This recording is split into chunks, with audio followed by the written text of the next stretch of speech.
దేవుడు అలాగే మాకు ఏదో ఒకటి వాళ్ళ ప్రవక్త ద్వారా, వాళ్ళ దాసు ద్వారా, వాళ్ళ విశ్వాసి ద్వారా మాకు నడిపిస్తూనే ఉన్నారు. ఇప్పుడు వరకు ప్రతి ఒక్క విషయంలో కాపాడుతూనే ఉన్నారు.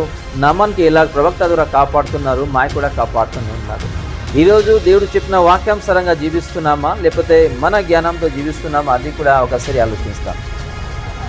ఈ నమ్మన్కి కాపాడాలి, నమ్మన్కి సుస్థ ఇవ్వాలి అని దేవుడు ఆశపడుతూ ప్రవక్త ద్వారా నడిపిస్తున్నారు. అలాగే మాయ కూడా ఇప్పుడు వరకు ప్రవక్త ద్వారా నడిపిస్తూనే ఉన్నారు.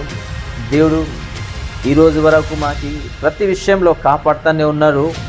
నమ్మన్కి ఇలా దేవుడు ఒక కొత్త శరీరం ఇచ్చారు, అలాగే కొత్త సుస్థ ఇచ్చారు, కొత్త జ్ఞానం, కొత్త ఒక విశ్వాసం ఇచ్చారు.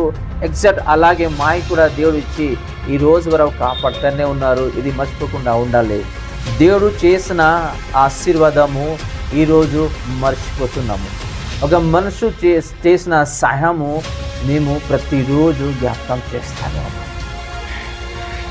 ఈ నమన్కి ఇలా దేవుడు ప్రేమించి ప్రవక్త ద్వారా కాపాడాలి, సుస్థ ఇవ్వాలి అని ఆశిస్తున్నారు. దేవుడు ఈరోజు వరకు కూడా మాకు అలాగే ఆశిస్తున్నారు. ఈరోజు ఈ భూమిలో చక్కగా ఉన్నామంటే కుటుంబంతో సహా అది దేవుడు ప్రేమ, దేవుడు ఇచ్చిన బాధ్యత, దేవుడు ఇచ్చిన జ్ఞానం, దేవుడు ఇచ్చిన వాక్యం, దేవుడు ఇచ్చిన ఆశీర్వాదం.